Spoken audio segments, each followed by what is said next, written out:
Welcome to Mental Health Monday. My name is Mick Coyle. Coming up on the programme this week, making sure that government delivers on its previous promise of increasing benefits in line with inflation. That will make a massive difference to people. What are your concerns about what might be coming down the line in terms of, people who are worrying, but not just worrying for a week or a month, but it becomes a sustained amount of worrying? What are the consequences for that? Whether it's about soaring energy bills, whether it's about fuel prices, mortgage rates, rent rates, food prices, it all builds up to this kind of really big weight on our shoulders and not really sure what's the right thing to do. And I'll be reminding you how you can make connections with mental health organisations within your community. It's Mental Health Monday. The home of the UK's conversation about mental health. Welcome to the programme, and we're back for another week. My name's Mick Coyle, got a great guest on the programme from the prestigious charity Mind. We'll catch up with their head of policy in a few moments' time. As ever, thank you to everybody getting involved in the programme. On social media, on Twitter and Instagram, you can catch me at Mr. Mick Coyle, Coyle, and we've also got the Mental Health Monday Facebook group. You will see that the artwork for that matches the artwork of the podcast, which you will see on your phone or device, however you're listening. And thank you for wherever you are listening. Do send me an email, drop me a line, drop me a tweet. Share that you're listening to Mental Health Monday. It's always great to see that the story's out and about, and that people are joining the list of loyal listeners, or one-off listeners who maybe want to check out previous episodes of the podcast. There's more than 260 of them, and they're all absolutely free to listen to.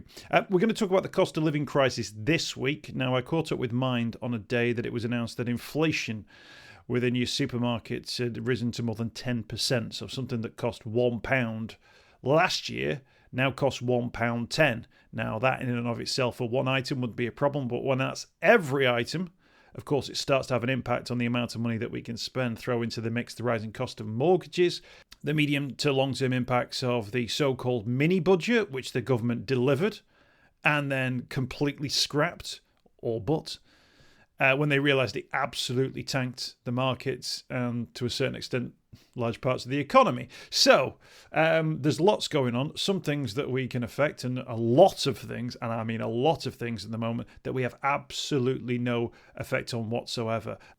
We can't do anything about the price of gas. We can't do anything about electricity. There is only so much you can do in terms of not putting your heating on or not using, hot water at certain times before you need a bath or you need a shower or your kids need to have their clothes washed and so on and so forth. It's so difficult at the moment. I'm one of these people who did all this stuff a long time ago. Switching energy providers, well, that doesn't have an impact anymore. Switching your insurance, well, people do that now as a matter of course every year. Turning your degree down by 1 to save X amount of money per year. We've turned it down by 3, 4, 5 degrees. We're talking about it's down at 15 or 16 now.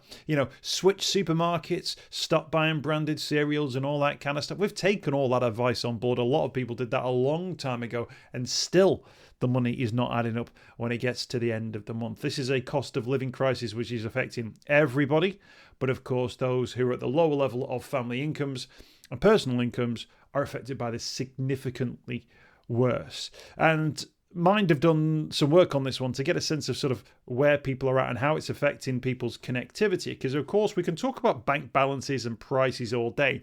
But actually, the real impact is, what does it mean for people? What does it mean for real life? What does it mean for you, for what you can do and what your family can do? What does it mean about what the people around you can do? The life that you live, or the plans you're going to have to cancel because you simply don't have the money to afford it. Across the country, fuel is currently the top money concern for those people, 74%, who said they would normally drive to see their support network. They'd struggle to pay for public transport, with almost a quarter of people living more than 40 miles away from their support network, the people that they turn to. To give people a sense of the cost there, this time last year, 40 miles cost you about £5 in petrol, just over. Now, costs closer to £9.50. Big increase in the cost. Also, as a direct result of the cost of living crisis, almost a quarter, 22% of people, say they're seeing their support network much less than before. And then 2/3 of those say this is because of the cost of fuel alone. 17% say they struggle to afford public transport, which can often require multiple forms with multiple companies involved. And of course, some of us are taking matters into our own hands and we're going into sort of pandemic mode, with almost 42% are now back on the old Zoom calls instead, because it's easier to connect with people over a screen than it is to physically reach them in person. And sadly, actually, when it comes to worries about our finances, those worries are only increasing. Around 1 in 10 now say they worry about the cost of living crisis more than 3 times a day. This idea that it's actually not just a thing that is a bit of a concern. And, you sometimes, on a Tuesday night start to worry about it over a calculator and a piece of paper and, a list of your weekly outgoing bills. 3 times a day. These are people who are ruminating, catastrophizing over the cost of living crisis, the impact it's going to have on their lives and what they're going to do. So let's have a chat with Vicky. Let's talk through some of these stats and let's talk about the impacts of it. And of course, where people can turn if they do have concerns. Vicky is head of policy at Mind. And I started by talking about the fact that, even on the day that we caught up, a 10% increase in food prices in the cost of a year. No surprise at all that there is a real mental health impact from the cost of living crisis. Absolutely. So we know that the cost of living is affecting us all, but it's especially affecting those of us with a mental health problem. So the research that we've published today is suggesting that a worrying number of people are struggling to afford to see the people we often depend upon, our support network. And that's important because our support network really helps us to cope with life's ups and downs. And we often spend time doing activities with our loved ones. And because of the kind of, whether it's fuel prices, rising cost of public transport, or the kind of energy crisis, all manner of things that are wrapped up in this cost of living crisis, it's restricting our ability to connect with loved ones, and that has a negative impact on our mental health and well-being.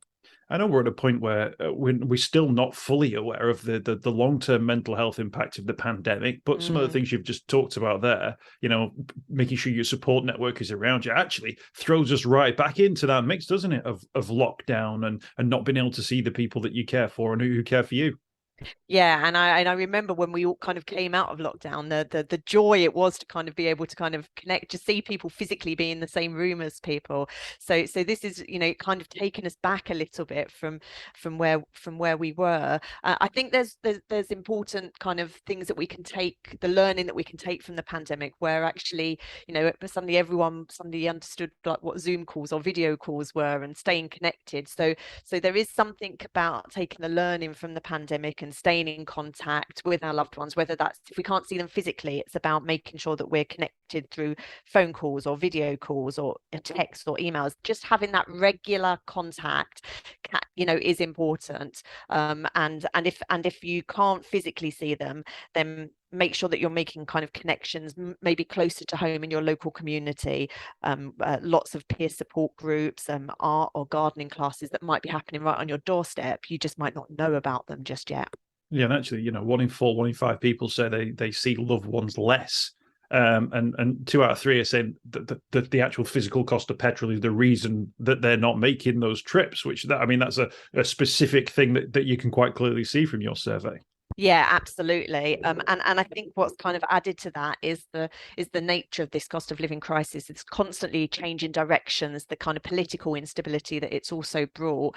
And it makes it really difficult for people to plan their finances. So even if they felt that they could have some money, they're not really sure what's around the corner. So they, don't want to kind of, spend that money because they might need it, because no one really knows what's around the corner at the moment. So it's understandable that we feel kind of slightly overwhelmed and maybe a bit out of control. At the moment, these are not normal times at the moment.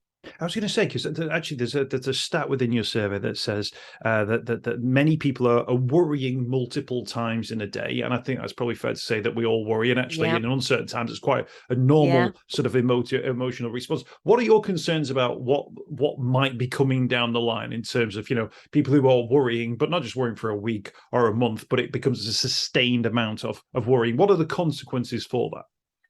I think it's really important when we're thinking about kind of mental health is, as you rightly say, when we will all have to cope with life's ups and downs, and be worried and struggle at times. It's about when it starts to really impact on your day-to-day living, where you can't do the things that you would have done beforehand because your mental health has deteriorated to such an extent that you just can't do those things. They're simply not options for you anymore.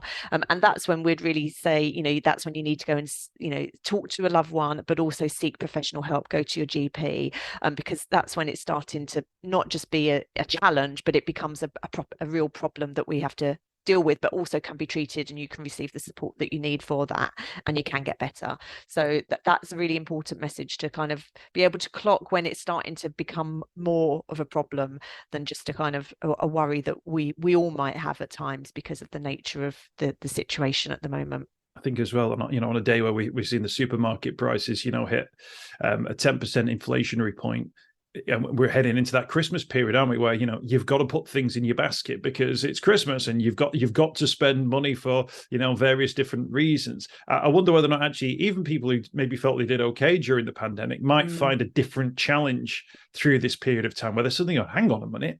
What's going on? I can't afford to buy the stuff that I would normally buy. My life isn't as good as it was, and I'm having to make major cutbacks around that. That can be damaging for someone, can't it? And maybe for the first time, they have to get a sense of, I need to be aware of what my mental health is doing at this point. Yeah, I think when with the pandemic, it affected lots of people in different ways. With the cost of living crisis, it's just the sheer toll of the different aspects of the crisis. So whether it's about soaring energy bills, whether it's about fuel prices, mortgage rates, rent rates, food prices, it all builds up to kind of this kind of really big kind of, it feels like it's like a weight on our shoulders, and not really sure what's the right thing to do. I think it's also really important for people to be aware that actually there is help out there. So if you are struggling with your mental health, then obviously you can visit our Mind website, mind.org.uk, and that's able to kind of signpost you to the kind of local services, our local minds, but also give you lots of information on mental health. If you're struggling financially and you want to know what might be available to you, then we, for practical financial advice, we'd suggest talking to Citizens Advice. But there are things to make sure that you're claiming any extra money or support that you're entitled to, because particularly with this benefit system, it's very complicated. It's hard to navigate around, and we know that some people are just simply not getting the support that they're actually entitled to in the first place. Yeah, and you mentioned staying connected, of course, and it's about staying within your local area, finding what those groups are, maybe even for the first time, taking a look at what those opportunities are. And there's some fantastic services and organizations, groups, and there are men's sheds, and there are gardening groups, as you mentioned as well. Netball teams that you can join. Things for young people, kids as well. It does sometimes come with a financial cost as well, but some of them are free, and obviously that's beneficial as well. I wanted to ask you, Vicky, about from a point of view of when we connect with people, that actually it's almost on us as well to spot in the people we're connecting with that actually they might be struggling, that actually we can have a conversation with them about whether or not they'd noticed cost of living increases, and that maybe that you'd noticed that they hadn't been maybe communicating as much, that you'd noticed they were a little bit more withdrawn than they had been maybe, and opening up that conversation a little bit. Yeah, such a good point. Connecting with people is good for ourselves, but it's also good for other people as well. And that is that kind of saying of like, a problem shared is a problem halved, but it's about it. It can help to make you feel that you're not alone in thinking about these issues or worrying about these issues, and vice versa. But it's also about kind of helping to put it in perspective. But you're absolutely right. You know your loved ones just as well as anyone else, and you can spot those signs and symptoms. You can probably spot them easier in yourself, in others, than you can in yourself sometimes. So having that conversation, having that contact, you can start to see when people are really starting to struggle, and be able to support them, whether that's through information that you can provide them, helping them to signpost, but also, if they need to, helping them to take that next step to seek help professionally. And of course, this is all sort of a part of the conversation that what we can do in terms of our sort of local support groups, local communities, local families, and so on and so forth. But from a policy point of view, Vicky, I guess you're looking at the government to try and make things as easy as possible as well. Conversations around increasing benefits with price rises and so on and so forth. What's Mind's current stance on that in terms of what the government needs to be aware of in terms of the mental health impact, but also in terms of that, the physical, having the right amount of money to be able to pay for your groceries at the end of the week? Yeah, I think there's three things that are really important for UK government to do. Firstly, is to acknowledge that the cost of living crisis has a very clear mental health dynamic and impact. If there's a lesson that we can learn from the COVID pandemic, it is that came far too late. That recognition that the impact it was having on our nation's mental health, and so we can see it happening right now in front of our eyes. The stats and the research are bearing this out. So acknowledge that mental health is part of the challenge, but also can help us get out, be part of the solution. Secondly, it's absolutely about kind of making sure that people have got enough money to live on, and that's why making sure that that government delivers on its previous promise of increasing benefits in line with inflation, and that will make a massive difference to people to be able to afford the things that are in their shopping basket, or to be able to kind of fill their kind of their tank so that they can see loved ones. So increase that benefits. And then lastly, it's again about implementing a promise previously made to develop a new long-term cross-government mental health plan, and that is about how government and different departments in government work together to identify and tackle the many causes of poor mental health, but also help to tackle the backlog.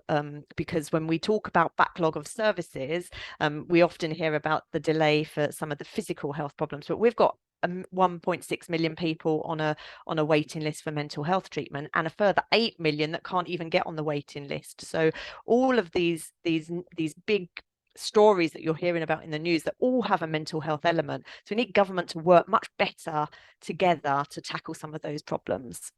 Vicky, thank you so much for your time today. Really appreciate you speaking to us, and hope the cost of living crisis is something which ends sooner rather than later, but ends with a legacy which we can work with rather than things getting out of control.